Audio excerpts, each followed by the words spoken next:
Good morning, Nigeria. You're watching Daybreak Live on Dominion Television, your sunrise companion for news, trends, and the stories shaping our nation. Yes, it's another Wednesday, and we're glad you're starting your day with us. I'm Abby Dickinson. And I am Pat Aito. Whether you're at home, on your commute, or already at work, we have got compelling content, fresh headlines, and thoughtful analysis lined up just for you.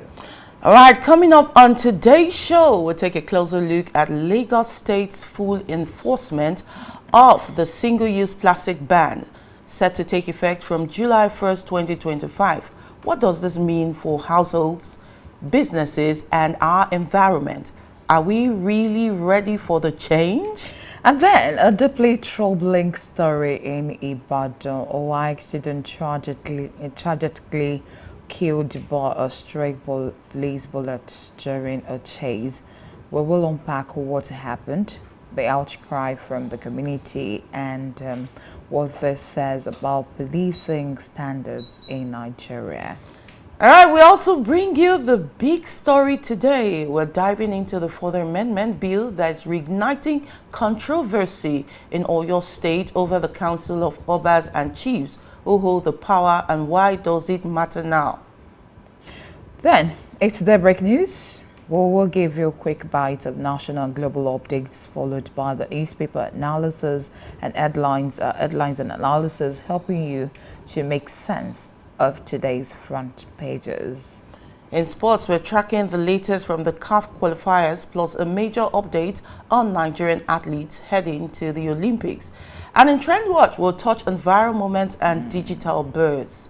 Everything people are talking about this morning. Well, it's a full package, and we want you to not to miss a moment. And let's get right into our lead story. Wow, Good Lagos morning. is going green, Pat. I mean, how fast and at what cost? The state government has announced that by July 1st, 2025, it will begin full enforcement of the ban on single-use plastic. This includes the ubiquitous nylon bags, plastic straws, disposable cutlery, you name it. Well, advocates say it is a crucial step to tackle flooding, marine pollution, and mounting landfill pressure. But traders, food vendors, and even shoppers are asking, are there viable alternatives yet? Or is it a policy ahead of infrastructure? Yes. What do you think? Well, now to Ibadan, where a tragic incident has left a family and entire school community in mourning.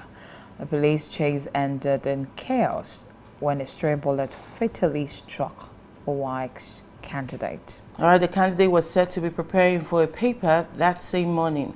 What are the rules of engagement during police operations? What justice mechanisms are in place for families like this?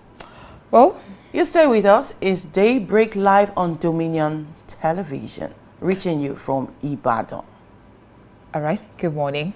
And up next, we'll head straight to Daybreak News to give you update on happenings around the world. Good morning once again.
very good morning to you. Welcome to Daybreak News on Dominion Television. I am Pat Aito. The House of Representatives has asked the federal government to put in place adequate regulatory measures for the importation of foreign textile into the country to rejuvenate the production of local textile materials and boost the local economy. Adopting a motion by Garba Ibrahim Mohammed, the House also asked the government to collaborate with the Federal Ministry of Industry, Trade and Investment to provide necessary facilities, especially power supply to local textile manufacturing companies to enhance quality outputs. It also urged the federal Ministries of Finance, Industry, Trade and Investment and other related agencies to encourage local textiles by providing soft loans and easy access to credit facilities through the Bank of Industry.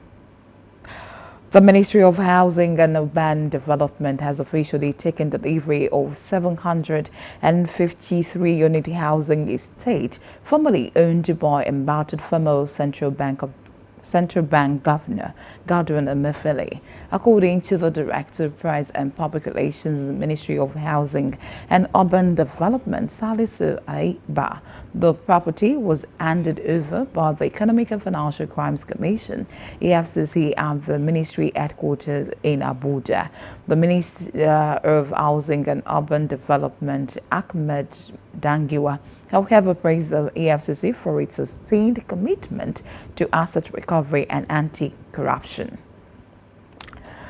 The Minister of Work, Senator David Umahi, has urged the presidential candidate of the Labour Party's LP in the 2023 elections, Peter Obi, and other regional opposition figures to join the pro-Tinubu coalition, calling for full Southeast support for President Bola Tinubu. Umahi stated that Nigeria's unity and prosperity depend on leaders working together for country's common good. He also revealed that tolling will begin in December on Section 1 of the Lagos-Calabar Coastal Highway, marking a significant milestone in one of the country's most ambitious infrastructure projects. The federal government has launched a groundbreaking reform initiative that includes the nationwide deployment of 774 performance and financial management officials. The landmark initiative, which was launched in Abuja by the Executive Director of the National Primary Healthcare Development Agency, Mui Aino, he said the deployment aligns with President Bola Tinubu's health transformation agenda. This move marks a major step towards strengthening accountability, efficiency, and service delivery within Nigeria's primary healthcare system. The Southeast Caucus of the 10th House of Representatives has called for the resignation of the Registrar of the Joint Admissions and Matriculation Board, Isaac Oluide, over the technical glitch recorded in the 2025 Unified Tertiary Matriculation Examination. It also called for the examination to be completely cancelled and a new date fixed for the exercise across the country. In a statement signed by the caucus leader, Igariwe Enwo, the lawmakers described the examination's outcome as a national shame. The Joint Union of the Federal Capital Territory wing of the Nigeria Union of Teachers and the Nigeria Union of Local Government Employees have told the 6th Area Council chairman that the union will only suspend its ongoing strike when primary school teachers start receiving arrears. According to a member of the state's Executive Council Committee of the union said, the Joint Union's executives gave the conditions during two separate meetings held last week, Thursday and Friday. He also stated that the 6th Area Council chairman in Abuja pleaded with the unions to suspend the strike to give room for negotiations, but the meeting ended in deadlock. Senate President Godswill Akpabio has said that lawmakers were not elected to engage in confrontation with the executive, but to work in partnership for the progress of Nigeria. Akpabio made these remarks in a featured documentary set to mark 2 years of the President Bola Tinubu's administration. According to a statement by the Special Advisor to the President on Information and Strategy, Bayo Ononuga, Akpabio insisted that legislators were elected to make laws that advance the nation's interests and not to act as political antagonists. An Abia State government has announced the recruitment of 5,300 teachers who have successfully passed the recruitment interviews in the state. The Commissioner for Information in the state, Prince Okekano, disclosed this in Umuahia, the state capital, while briefing journalists on the outcome of this week's State Executive Council meeting, presided over by Governor Alex Otti. He stated that another recruitment exercise will commence in a few days' time, stressing that the portal will be opened in the next couple of days for the second batch of teachers' recruitment exercise. He added that the state government approved the recruitment of lecturers of different categories to fill up vacant academic positions in critical areas of study in Abia State University, Uturu. Away from that, the leadership of the National Association of Nigerian Students has condemned the killing of a secondary school student in Oyo State by a police officer and is demanding justice. The student body, in a statement by its public relations officer, Comrade Samson Adeyemi in Abuja, condemned what it described as a reckless act, calling for an immediate, thorough and independent investigation into the incident to uncover the truth and ensure that justice is served without fear or favor. NANS insisted that the officer responsible for the heinous act must be apprehended without delay and prosecuted by the fullest extent of the law, stressing that accountability is non-negotiable and will not accept anything less.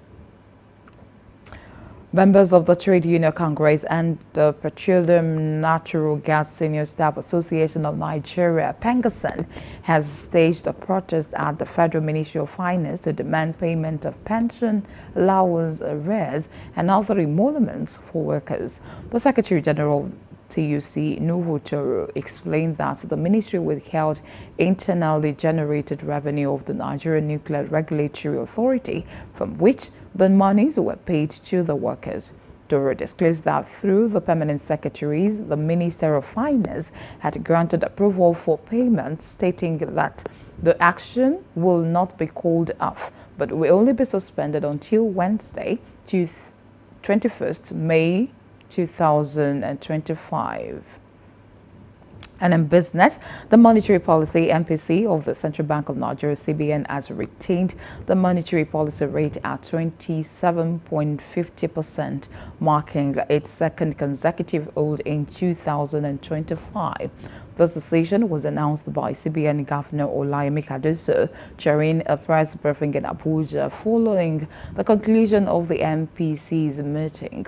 This second pause in rates comes after 6 consecutive hikes recorded in 2024. Always know that you can visit our website at www.dominion.org.ng to watch us live and interact with us. You can also follow us across our social media platforms: Facebook, Instagram, TikTok, YouTube, and LinkedIn at Dominion Broadcast, and X, Dominion Cast. And that was the Daybreak News. Thank you so much for watching. Good morning.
Thank you very much. Welcome to Daybreak Live on Dominion Television. Of course, today is Wednesday and we have a lot for you.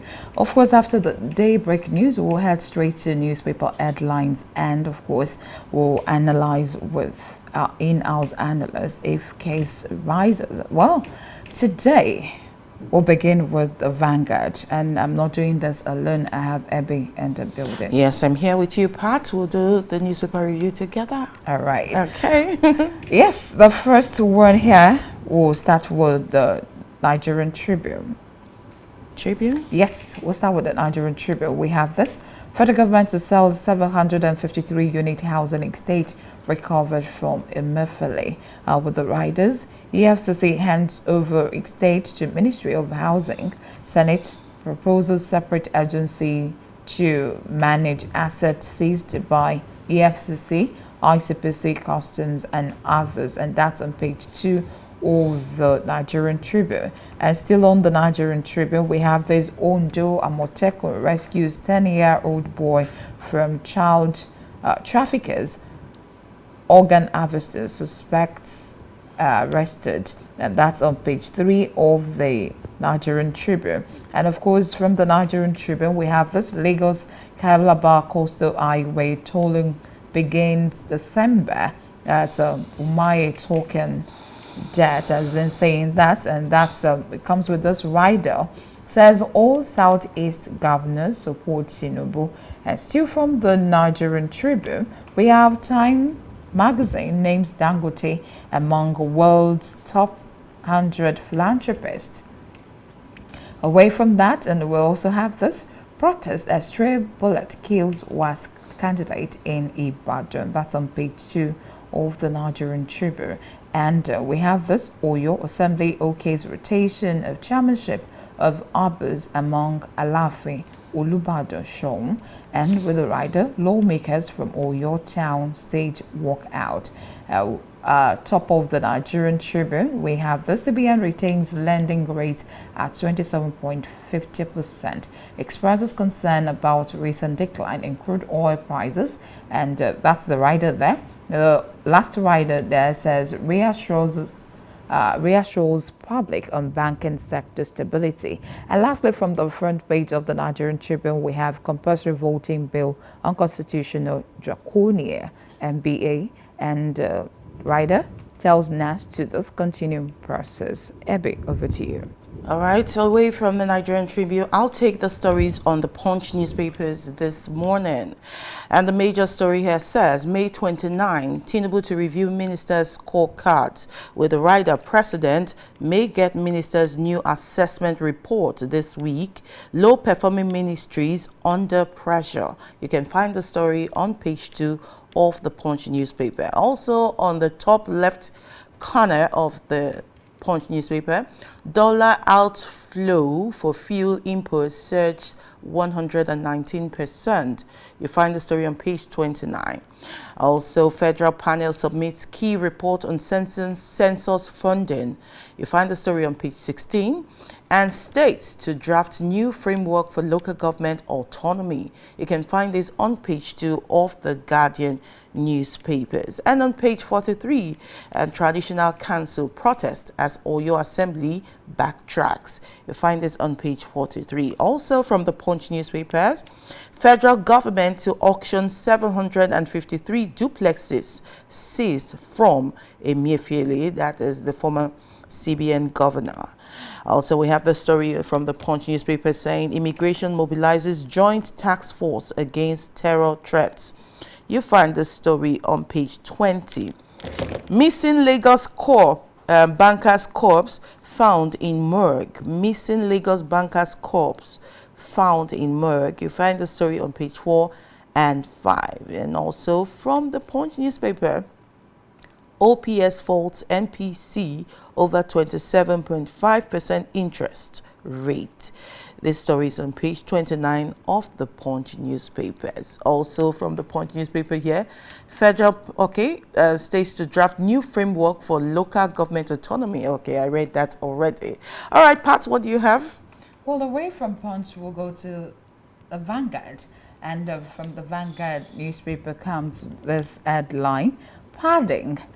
NAS budgeted disagree over 6.93 trillion naira projects in budget 2025, with the rider how NAS inserted 11,122 projects budget, and 2025 appropriation bill interrogated passed based on exact amount presented Senate. And the last writer from there says NAS has power to amend budgets and Rep is talking. Well, still from the Vanguard, how I begged Yaradua not to fight Obasanjo. That's coming from Lamido, and you can read more on page 13 of the Vanguard. And from the Vanguard, we have this. Still the sad story from Ibadan, the Oyo State capital.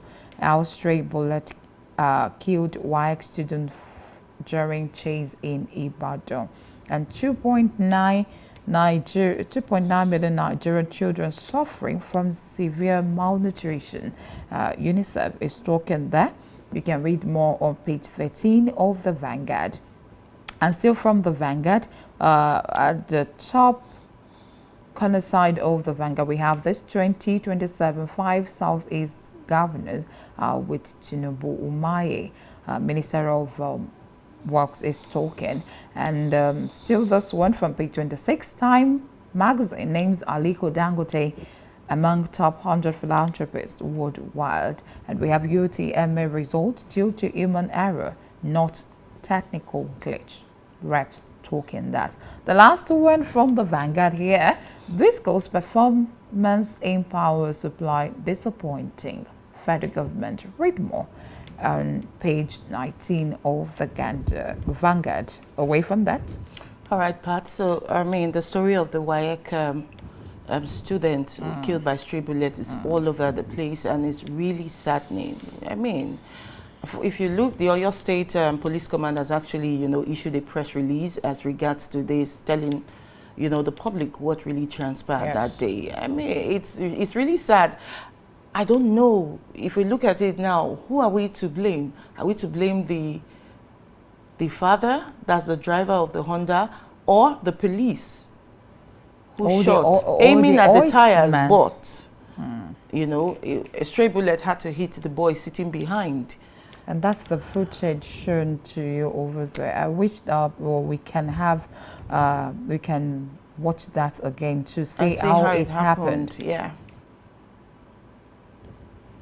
Because when the issue happened, and I think there was a protest, and because of that, there was a press release about the Oyo State Police Command saying they regret to inform the general public of a tragic incident that occurred during a joint traffic enforcement operation with the Oyo State Traffic Management Authority, that's OITMA, which led to the unfortunate death of 14-year-old male Kende Alade. Well, they went on to say approximately on the 20th of May 2025 along airport roundabout Alakia Adilubi Airport Road, Egbeda local government area, an enforcement team comprising OITMA officers and personnel of the Oyo State Police Command attempted to stop a black Honda car, Lagos, with a Lagos registration number FST 639JJ, driven by one Ojun Ayo Alade. That's the father of the deceased, who was found to be driving against traffic. That's one way. Rather than complying with lawful directives, the driver allegedly accelerated towards the enforcement team in an attempt to evade arrest, ramming into two OITMA vehicles and a police Buffalo patrol truck. So it went on now, and on. If you're watching, if you're watching this footage, you see how the coming from one way, and how they tried to stop him, and then they had to put barricades. They tried to barricade to stop him from moving, but and it was still. I mean, you see, he still tried. You see how it is. Wow, look at that! Look at that! And at some point, they thought maybe it was like a kidnap case or adoption, so to say, and that's why they had to try and stop to forestall that damage. Yes, I mean, stop, because I really don't understand why why the man had to, you know, drive like that, and you are being stopped, you don't want to stop, and you have kids in the car. You don't drive that way with your children in it. Now, it's really sad, because if you were to blame, would you blame the father or would you blame the law enforcement agency's part? Well, to me, I'll blame two of them. Exactly. My point too. I'll blame two of them because as a parent, you know you are driving against traffic and they have stopped you. You should do the needful. Stop. And maybe you have explanation to give to them. Just do. Yes, because driving one way, if it's not allowed, it's not. But you may have. They might want to listen to why you did that. And you driving rough and driving the way you drive, you barricade the way you were driving. Even the children may have been panicking to wonder why their father is driving that way. Then the, you know, the stray bullet issues. I think there are reasons why you must do that. Was he even asked to do this? Was he given a command to shoot? The aim was for the tires, but unfortunately, he hit the child. But the aim is, once people say Oitma, saying Oitman, they just feel, oh, that's the end of the whole thing. They are human beings like you. Approach them in a manner that they will listen to you, even if you have any genuine reason for doing that.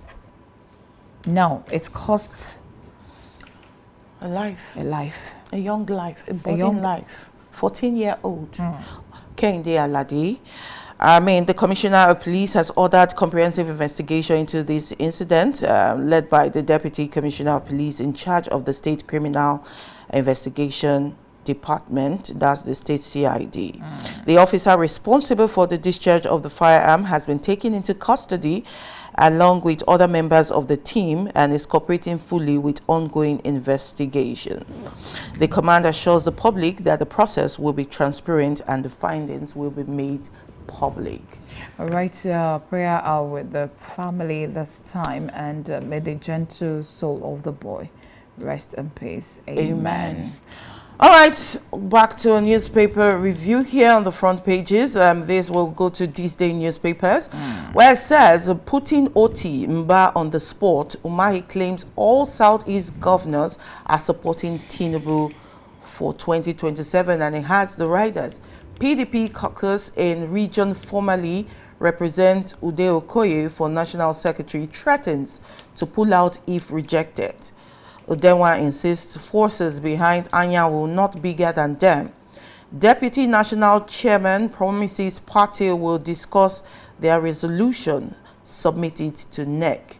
Our party still wasking strong, senators declare. You can find the story on page 10 of these day newspapers. Also from these day newspapers, Idris, Tinubu's reforms initially triggered hardship, now yielding measurable outcomes. And with the right that says, renewed hope agenda laying groundwork for nation's economic rebirth. And Nigeria's economic problems, not president's creation. Wow, interesting, I must say. All right, we'll still have some stories from this day newspaper. Says CBN retains MPR at 27.50% amid inflation. Moderation improved macroeconomic thresholds. Says decline in crude oil prices pose new challenges for budget implementation. You can find the stories on The Guardian. This day newspaper. Also from this day newspaper, that's on page 10 of this day newspapers. We have Time magazine names Aliko Dangote among world's top 100 philanthropists. Their stories on page 27 of these day newspapers. And I think perhaps we'll move from these day newspapers to... Yeah, we'll go to Daily Trust. Okay. Well, Daily Trust is coming with this banner budget. NAS inserted 11,122 projects worth 6.9 trillion naira in 2025 budget. And from the Daily Trust, and that's on page 3, 4, and 5 of the Daily Trust. And still from the Daily Trust, we have this: federal government to sell Emefiele's 53 unit housing estate. 753 unit housing estate. That's huge. Well, away from that, we have the 7 inmates escaped from custody in Osun State. And still from the Daily Trust, we have protest as stray bullet kills WASC student in Oyo.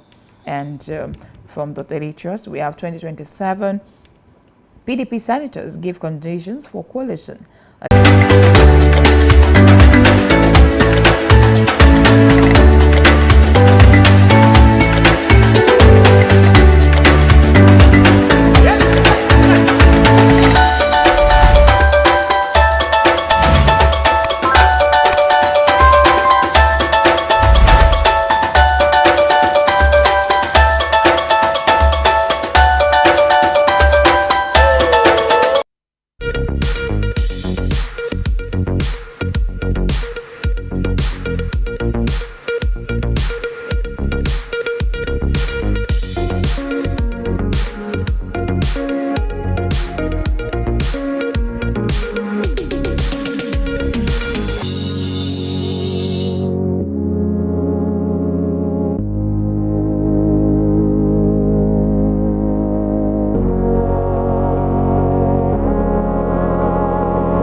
We sincerely apologize for that break in transmission. It's Daybreak Live on Dominion Television here in Ibadan, Oyo State capital.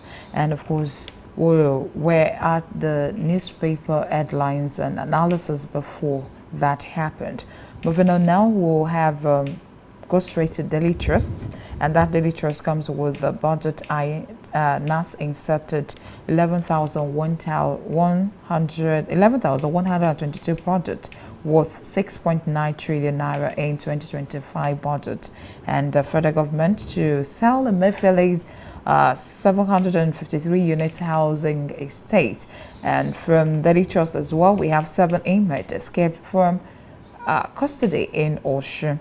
Away from that, the protest as stray bullets killed WASC student in Oyo. Then we have this a lot there on Daily Trust. Just grab a copy of that newspaper and read more. Abby. I think that will be all for the newspaper. I'm just thinking about the ban issue. You know, the Lagos State government has said to begin full enforcement of the ban on single-use plastics on July 1st.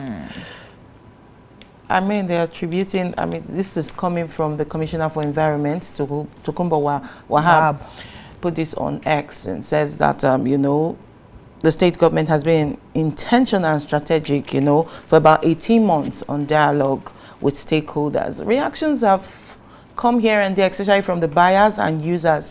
Remember also that as at 2024 January, they banned the styrofoam plates, you know, a form of takeaway plates. Takeaway plates. And as at, that was January. By September 2024 also, they said a styrofoam worth 5 million naira was destroyed. Yes, it happened somewhere in Ekpe with, you know, Loma and the rest of them there. So I say this is because of the environment, and they want to follow according to global best practices. That what is not accepted outside Nigeria shouldn't be accepted here. And I'm wondering, I mean, if you're doing things for environment, okay, let's look at it that way. But when you are saying global best practices, there are a lot of practices you don't see out. You see outside Nigeria that you don't try to implement or you know, bring here or replicate in Nigeria. So why this? You know, it's not funny at times. Well, I guess we will start from somewhere, because if you look at it, flooding gets worse because of all those plastic block that's blocked the drainages in Lagos. And if you see, this is in rain. Everyone. It's not going to notify you that it's going to rain, and you see it. Then the streets of Lagos is just full of sachet water bags and plastic wraps. So it's a mess which they need to tackle. But you know, the sachet water is not part of it. from what I read. And I think the sachet water and plastic, The styrofoam. the PET bottles. Okay. I think they're not part of this. They will start from somewhere. I think they're starting, so it will get to that. They take away There's sachet water. there's a place in You Ajig. finished Nigerian. There's a place in Ajegunle that they call it Good Evening Street. If you go there, lots of pure water, as in sachet. You will just see it. You find it on the road. Good evening. Good Evening Street. That is problem. You go to Good Morning Street now. It is not. So maybe we all go back to try and I hope reusable bottles. Reusable bottles. Reusable bottles. Some entrepreneur will invent eco-friendly sachet. Okay. So I think. But you see, yeah, exactly. That's it. People are saying, okay, is there a viable alternative? Because before you cancel something or bring a ban, that's one thing I think we don't really do in this country. We just come, bam, ban this. What is the alternative? Well, we're used to that kind of what's it called? Kind of action. That's what we listen to. It's more or less like government. You want to ask something for government. If you have not gone on strike, they won't listen to you. Okay, so that is our way here. That's our way here. Ban. So if by force, they implement that and it's and people actually comply with it, I think other states too can emulate. We can emulate, like Oyo State. Okay. So we can start from here. All right, that's what we can take on the newspaper headlines and analysis this morning. You're still watching Daybreak Live on Dominion Television. Remember that you can watch us and listen to us and interact with us on our various social media platforms at Facebook, Instagram, YouTube, LinkedIn, and TikTok at Dominion Broadcast, and on X at Dominion Cast. Of course, you can visit our website, www.dominion.org.ng. Well, this is a convenient place for us to say Abiwai on newspaper headlines and analysis this morning. Big story will come your way shortly. We'll be back.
All right, it's still Daybreak Live on Dominion Television. I welcome you to the segment where we call it Big Story, your trusted source for in-depth analysis on the issues shaping our country.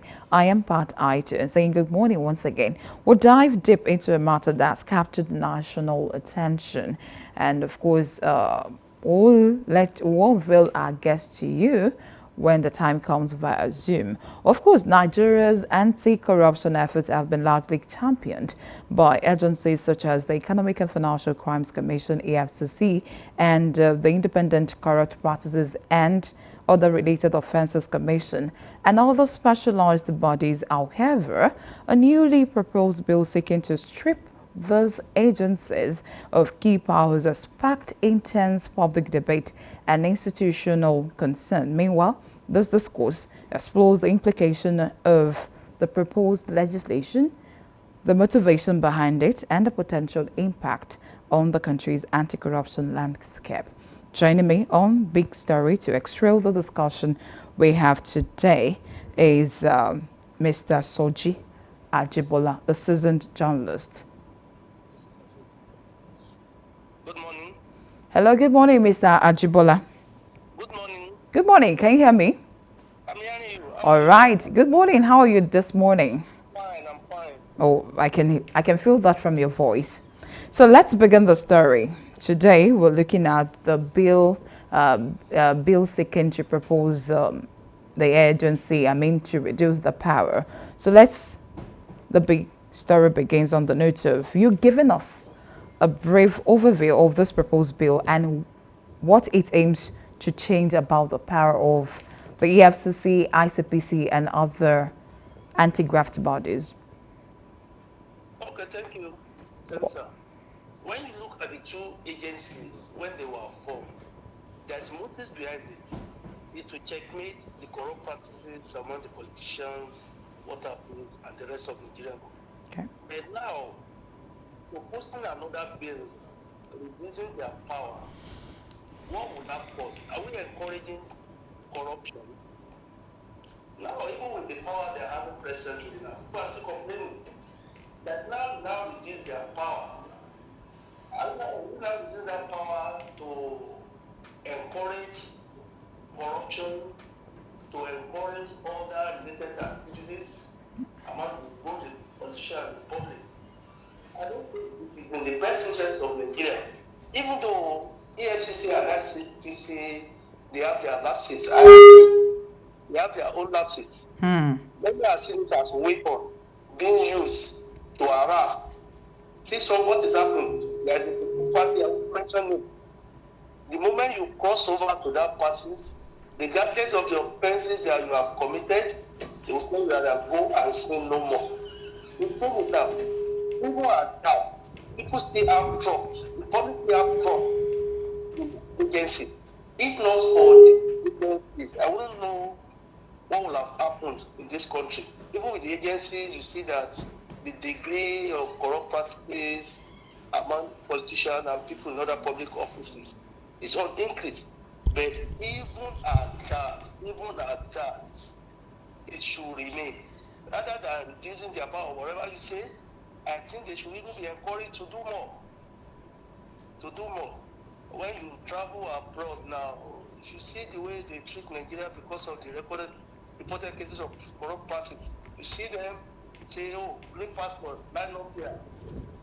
They will even devote up to 30 minutes to a particular immigrant because our reputation, so to say, our reputation outside the country is something else. And the only hope that we have is EFCC. The mover of that motion, the promoter of that bill, I don't know what he stands to gain. This agency, President Obasanjo, the former president, I don't think, was threatened of this agency that time. People with dreams seem to have been defeated. But we should look for means to remedy the situation. It cannot continue like this. There was a time that Nigeria was rated one of the most corrupt nations in the world. Even with the presence of the EFCC and ICPC that have another agency. But my own submission is that bill will do the nation no good. All right, Mr. Ajibola, is there any political or institutional context we should be aware of and what prompted this introduction of this bill at this time? In as much I will not talk about any point accusation fingers at any parties, but let's look at this from this perspective. Okay. All the major political parties have representations at both the National Assembly, at both the Senate and House of Reps. Then let's look at where this bill is coming from. I will not mention the party. Let's look at where this bill, particular bill, is coming from. You know, there's another bill seeking a removal of immunity.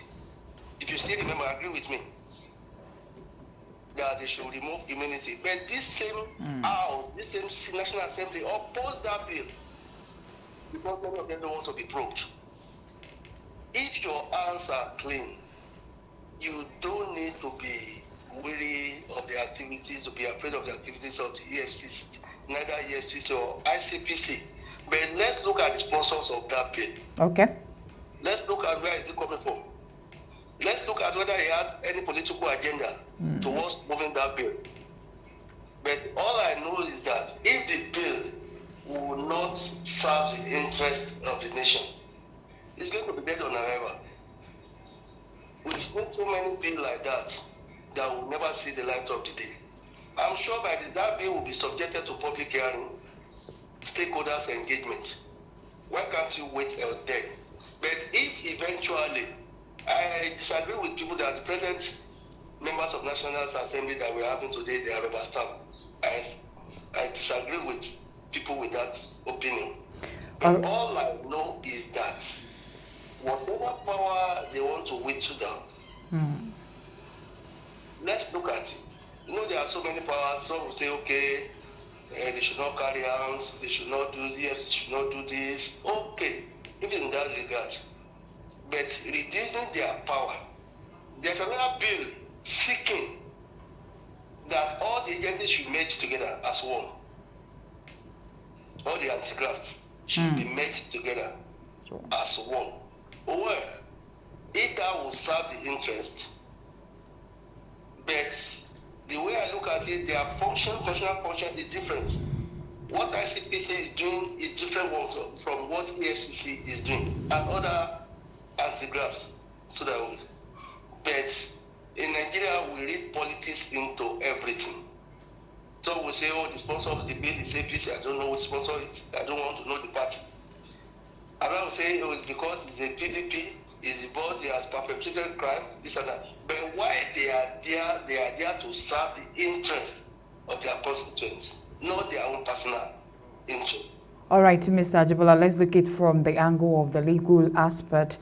Does this bill conflict with an existing laws of the Constitution regarding anti-corruption efforts?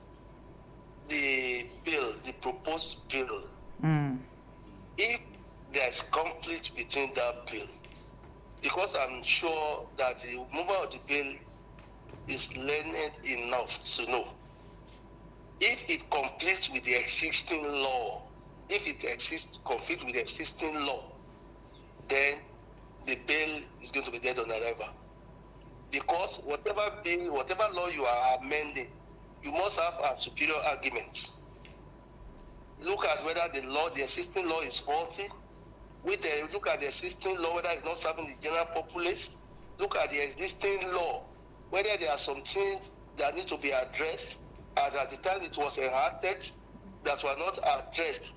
That's when you talk of sponsoring another bill to make up the inadequacies. So if that's the thing, if that's the thing in mind, there's always room, there's always room for amendment of the law. It can be amended. It will not conflict. There's nothing conflicting with the existing law. The laws allow it. Look at what happened in Oyo State recently. The laws was amended. So in 2011, these are the hierarchy of chieftaincy law.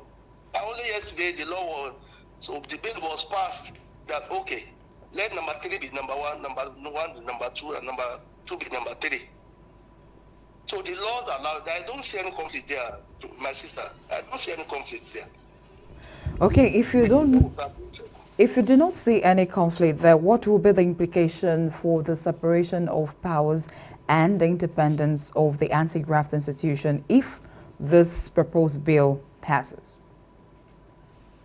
Well, if I may get you clear, can you please expatiate for this? You are talking about separation Okay, of power. what I am saying is this: what will be the implications for the separation of powers and the independence of anti-graft institution if this bill passes? Okay, can you please expatiate further on that bill? Sorry. Okay, what I am saying is this: let's look at the implication. If the bill, I mean the anti-graft bill that wants to be passed, if it's passed, like, okay, let them be together as one body to fight corruption, would there be any implication? My sister, let me tell you. And Mr. Okay, Jibola, please hold on. There will not.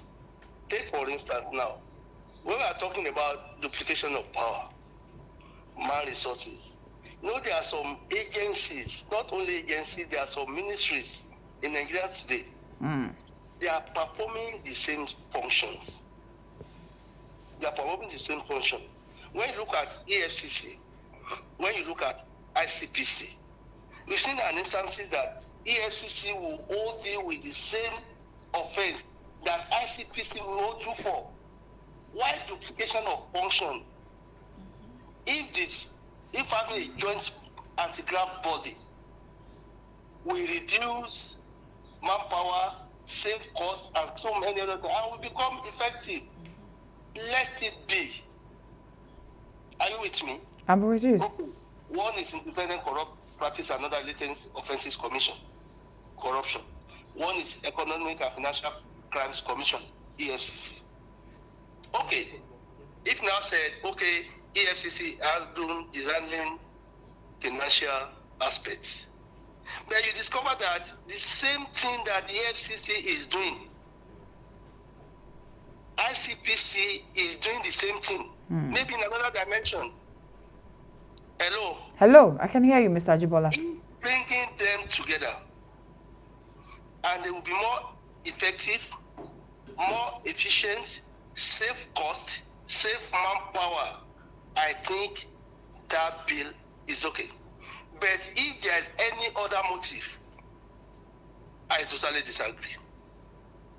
But when you look at the law, the law enacting them, the function they are performing now is quite different from the law established them. I know President Obasanjo knows what he's doing and say, okay, let's have EFCC, let's have ICPC, let's have other related this thing now. Take for instance, it's not only EFCC and ICPC that we are talking about. Look at some ministries now. Okay, custom is generating revenue. This aspect of Ministry of Finance, Prime Minister of Finance is generating revenue. MPA is generating revenue. Are you with me? I'm with you. Maritime Authority is generating revenue. Why can't you bring them together under the same umbrella? Since they are so responsible to generate revenue and fight corruption. And fight corruption. Since they are known to fight corruption, let them be together as a single body, as a single entity. But we like duplication of functions because we want to satisfy our followers. Okay, you are DG this, you are DG that, you are DG this. At the end of this, you don't see them not doing anything. So if coming together, that amendment of that bill, if bringing them together, it's not only ICPC, we're just looking at the SPC and EFCC. And EFCC, yeah. There are other agencies too. The other agencies. If it will serve the purpose. So as far as the essence is to fight corruption, we are good to go. Okay, let's look at the impact on anti-corruption efforts. How would this bill affect ongoing investigations and prosecution by these agencies? That's another area that we need to look at. Since it will not affect the the staffs there. Neither will it affect the officers. But what about the investigation and prosecutions ongoing by the two agencies, all the agencies too? Let me use for example now. Okay. A staff at the Dominion TV. If moving you from one department to the other and bringing another person to come and take up your role will not affect the transmission. I don't think it will affect. You can transfer, you work with files. You can transfer file. Okay, this far how far we've gone on this particular case. As they are merging us together, okay, the files are transferable. You take up, the agent, the new body will take up. It will not affect the ongoing. It will not. They are not serving the personal interest. They are serving the interest of the general public. I don't think it will affect the ongoing investigation. Whoever is being investigated, when EFCC remain as EFCC, and when ICPC remain ICPC, by the time they merge the two or the three together, that investigation will still continue. The investigator will still be part of the same organization. That's my submission on that. All right, let's look at this. Stripping these agencies of investigative powers, would it weaken the fight against corruption? Are they stripping them the power? Let's get it right. Are they stripping them the power to investigate? I put it to you, are they stripping them the power to investigate? Oh, I really do not have more. That's why we have you on board to explain. Making them together is not tantamount to stripping them the power, if you get it right now. They are making them together as a single entity. Oh. You understand now? Do you know that under that entity, EFCC can be a department with another name? Not as a body now. It can be a department with another name. ICPs can be a department with another name. Look at police now. Under police command, we have SIB, we have CID session, we have monitoring group, but still under the same police. Under the same police now. That's it. Not that they are stripping them the power to investigate. Then if stripping them the power to investigate, then what's the essence of anti-graft? I put it, what's the essence of having anti-graft? That's it. They are not stripping them. Let's get it clear. They are not stripping them the power to investigate. Rather, they are bringing them together to become more efficient. Are you with me? I'm very sorry, Mr. Jibola. To become more efficient. That's why they are bringing them together, not to strip them down. Let's get it right. Okay. Let's read the bill. Let's look at the bill very well. Let's look at the content of the bill. All right, some people argue that the EFCC and ICPC have sometimes acted with political bias. Could this bill help check those excesses, or wasn't the problem? Oh, you made me laugh. You know one thing? Why? You know one thing about a thief? A thief will always prove innocent. Do you agree with me? A thief will always look for a soft landing. I was watching a particular program the other day. They say, EFCC is investigating one politician. Now that he has crossed over to another party, he will not be investigated again. That's why he's there. Do we have proof for all these things? Well, we believe that that has been happening for years in the country. No, listen. Have you ever seen a case being dropped because Mr. A crossed to Mr. B? What we have in Nigeria is delayed justice. There are some cases that EFCC have been investigating in the past 10, 15 years, which is not even good for the system. Let's take that one now. But not that they drop that case. We know some notable politicians that they are still in prison because of their involvement in one particular issue or the other. They've been convicted. Tell me any politician that you know is being investigated by the FCC and now the case has been dropped because of his influence or some other things. But what I'm saying now is that people always give excuses.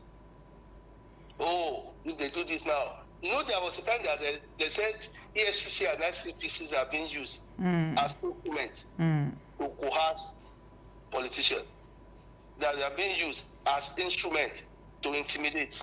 They are being used as instruments to harass.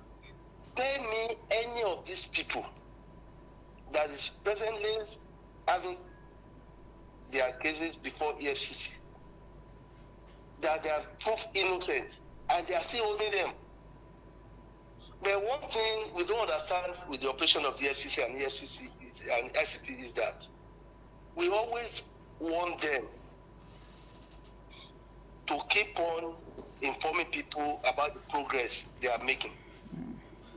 And investigative matter doesn't work that way. It's not journalism. You know, at times they will tell you that there's what we call media trial. You and I know that going to the press and all this stuff now always affect their investigation. Because we media must have concluded, oh, he's guilty, he's a thief, he's this, he's that now.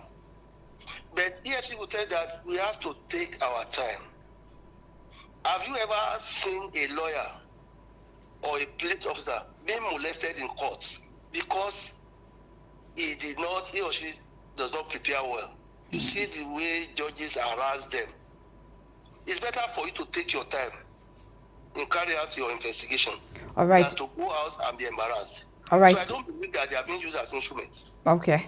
All right, Mr. Ajibola, what mechanisms are in place to ensure that those entities are not held accountable? I mean, we're talking about accountability here and not politically compromised. Do you know the only issue? Let me draw inference from INEC. We need to ask ourselves, how independent is EFCC? There's a saying that he that plays the piper calls the tune. Calls the tune. As long as the executive remains the sole authority in appointing the leadership of these two agencies, we may not get there. No, they will be denied it. But no, I'm not responsible, Mr. President is doing this. There's a law. The appointment of the leadership of FCC and ICPC should not be sole responsibility of the executive arm of government.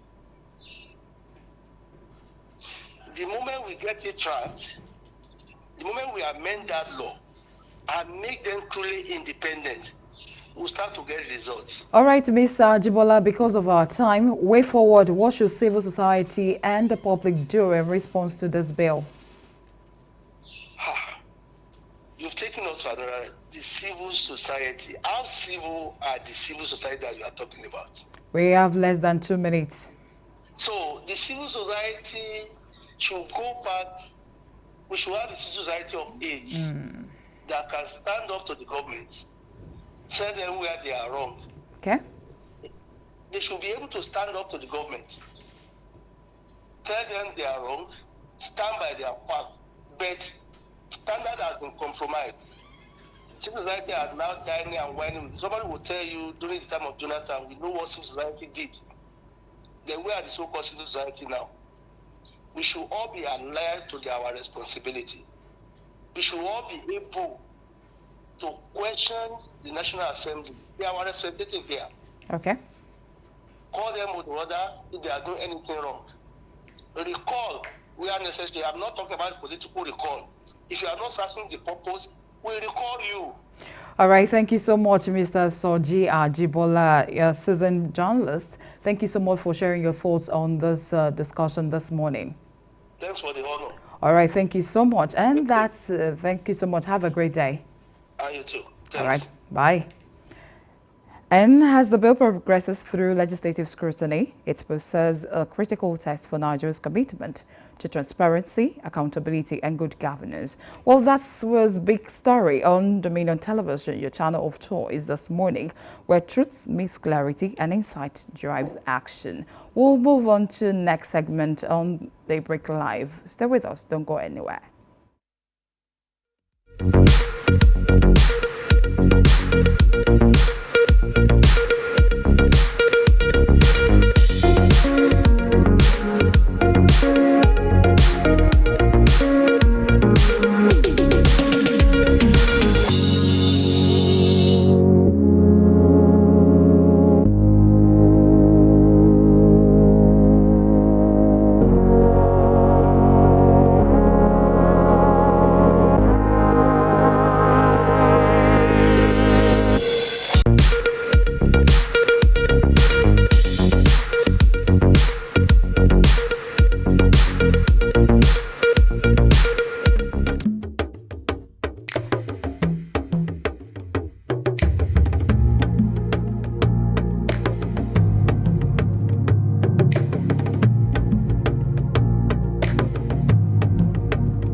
Hello, and many thanks for joining us on Daybreak Sports this morning. I'm Boluwaji Oguma. Let's kickstart this morning from the Nigerian National Sport Festival, where the Ogun State government has assured athletes participating in the National Sport Festival holding in Abeokuta, as well as residents of the state, of their safety following a diesel tanker explosion near the Alake Sports Complex yesterday, one of the facilities used for the ongoing National Sport Festival. Now, the explosion occurred yesterday when a diesel truck supplying fuel to a generating set suddenly caught fire and erupted in flames. The incident, which happened about 3 p.m. yesterday, disrupted ongoing events and, of course, raised fears of a possible mass casualty incident. Of course, reacting to the incident, the special advisor to the state governor on media and strategy, Kayode Akimade, said the fire was immediately put out to prevent any damage. Akimade assured all athletes and residents of the state of safety, adding that there is no cause for alarm as the situation is indeed under control and, of course, absolutely under control. Meanwhile, he commended the promptness and the proactiveness of the fire service in the state and the vigilance of officials at the complex, assuring participants at the sport festival of total safety.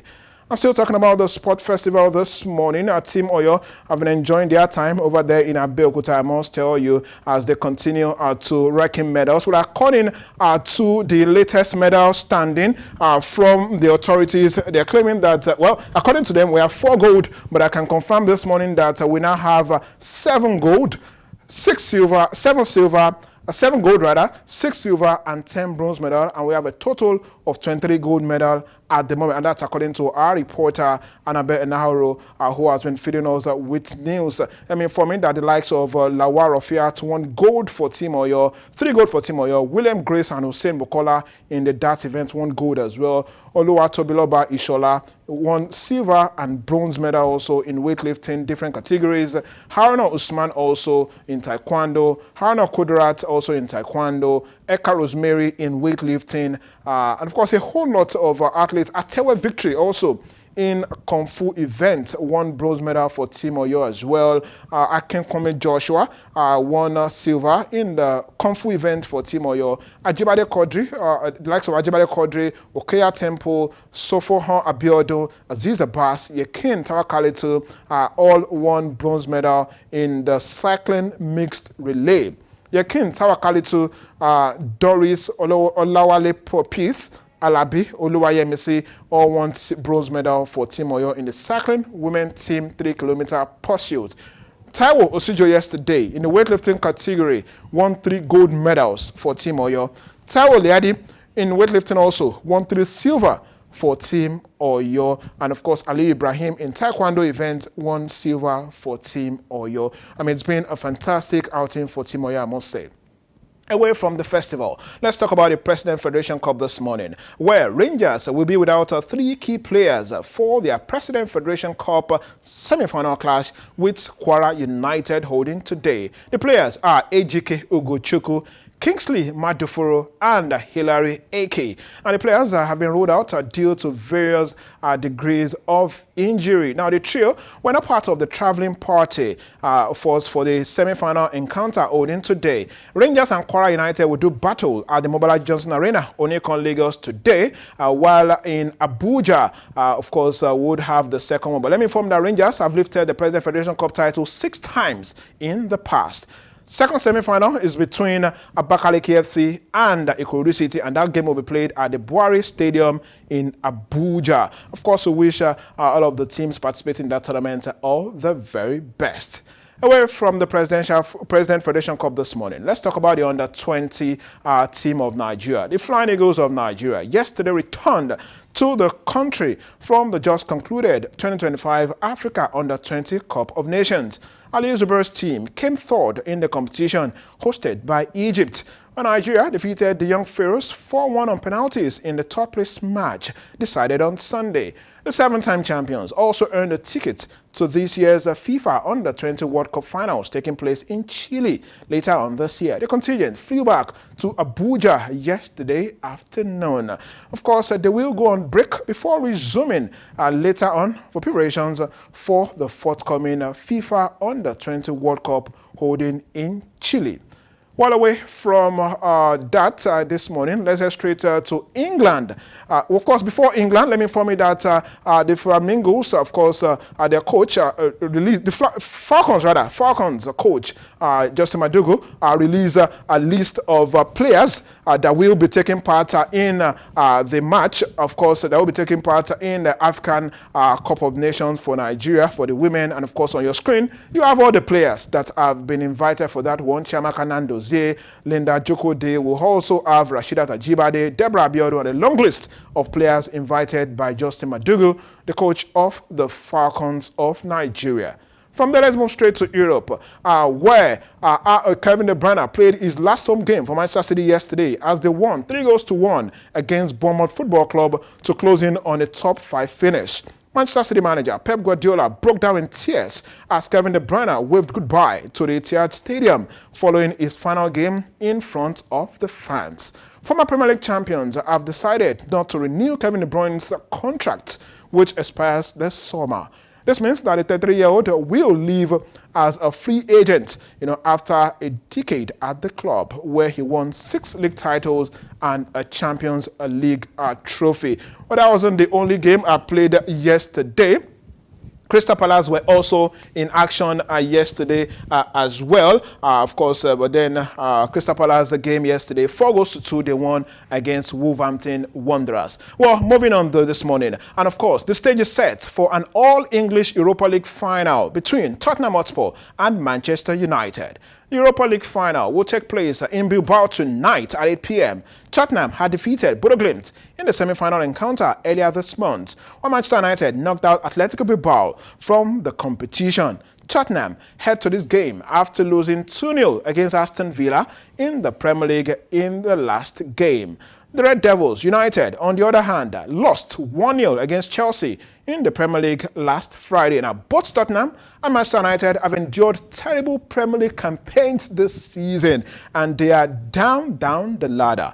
Tottenham currently sits 17th on the table in the Premier League, while Manchester United are 16th on the table as we speak, with just one match left to conclude the Premier League season. Well, both teams have performed well in the Europa League this season, I must say, and are desperate to win the competition, as it will give them the automatic ticket to represent England in the UEFA Champions League come next season. The two clubs have already met 3 times this season, twice in the Premier League and once in the Carabao. Let me inform you that Tottenham have won all of those 3 matches. So your guess is as good as mine. Before I leave this morning, let me quickly touch on the NBA this morning, where a game was played today in the finals of the Western Conference. Oklahoma City Thunder defeated the Timberwolves, Minnesota Timberwolves, 114-88 points. And of course, the Thunders are now 1-0 ahead in the best of 7 series.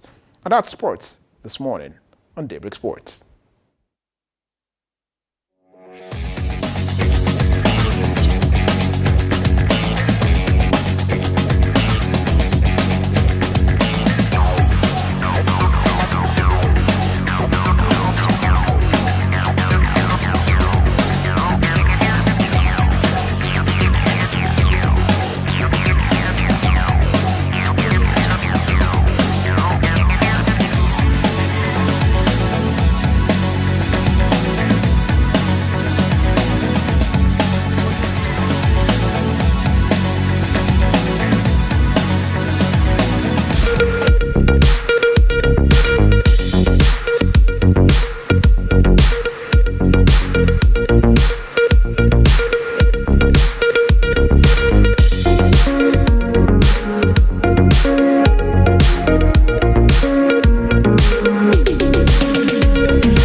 right, welcome to Trendwatch on Dominion Television. It's still Daybreak Live, your ultimate destination for latest in entertainment. I am Pat Aito. I'm not doing this alone. Yes, Every Dickinson. You have just mentioned my name now. All right, welcome. And 2 of us will be doing, both of us rather, will be doing the Trendwatch for today. All right, we'll begin with this one. All right, reality TV star Mashallah and his wife Brittany welcomed their second child, also known as Mashallah Kola Obro, former housemate for BBN, that's Big Brother Nigeria. Actually, the Pepper Dem Gang, that was the season where he came on as a BBN housemate, and we have the slogan, worry. When you hear worry, you know Mashallah is there. And we're so happy how he evolved over the years, you know, getting married, having a first child. And you know, Pat, you know, I'm just excited because, you know, it's never too late. I mean, when he was in BBN, Big Brother Nigeria, as a housemate, he was about 39 then, and he wasn't married. And you know how it is in this part. Hey, people will say, but then, if it's a woman, it's something else. But he got out, got married to this beautiful woman, had a first child, had a second child. And you know what he said? He actually said, something. Take it away. And they said something is that my wife, I go love you tonight, come. You don't know what you got yourself into. I drop this one, may you collect another one. Go and ask Rihanna. God, I am so grateful. Hashtag family first. I would say congratulations to Mashallah. Yes. Away from that, Banky W is in the news. Okay, Banky W hits at returning to politics after earning master's in policy management from Georgetown University in US. This is nice because, I mean, he's always wanted to be in politics. He tried his hands there. And it's a nice thing because he has traveled now to get equipped, ready to come back for action. Well, we have this, a long epistle there, and saying, congratulations. He said, a long one. It said, faith gives you the courage, resilience, and power to redefine endings. What many may see as the finish line of a journey can become the starting point of the next chapter of the story. Well, that's a big one there. So if you see yourself like, you can't do it anymore, just know that this is just your starting point. So don't give up. Don't give up. It's never too late. It's never too late. Okay, on to the next story. Media personality. Well, I think we have a comment there. Yes, okay. The Emmanuel Lights Entertainment says congratulations to him. And we are actually saying congratulations. And we have Fabian at Rhyme saying massive congrats, PB. This trophy is a well-deserved win. It is well-deserved indeed. I think, that's all we have. And moving away from that to another story. Okay, this is media personality Ebuka Obiechendo's wife, Cynthia, fumes at online vendors over their customer service.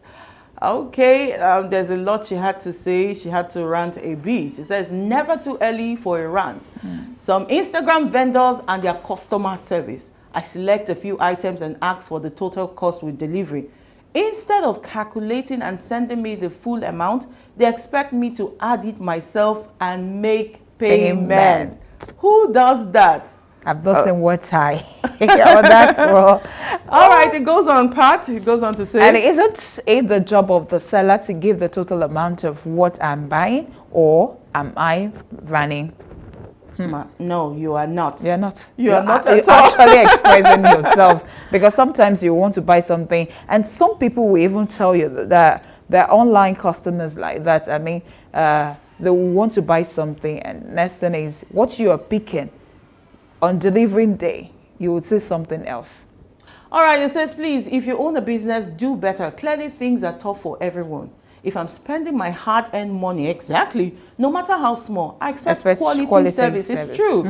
I mean, you should give me the amount and total and delivery cost and tell me, why is it like that? A lot of people are on social media. I think they actually like the content rather than doing actual business. I mean, I ask you know, advertise your product, and I'm asking you how much it costs, what's the total cost and delivery. With the delivery, and You are expecting me Why to the calculate. attitude? I All shouldn't right, do we that got some myself. comments there. We got some comments. This is Marvlet saying it's usually the nonchalant staff that is doing this. Real business owners rarely respond like that.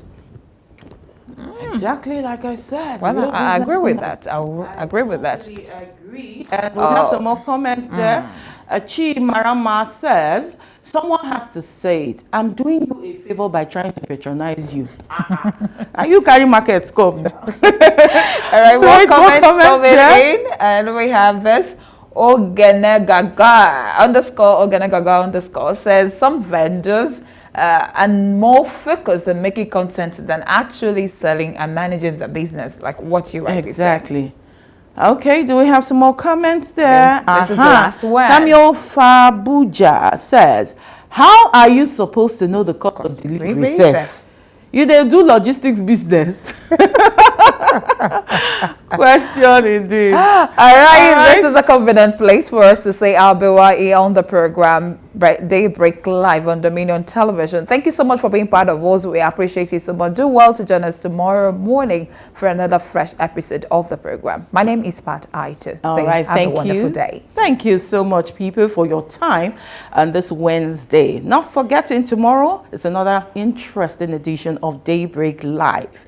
All right, thank you so much, and God bless Nigeria. My name is Abby Dickinson.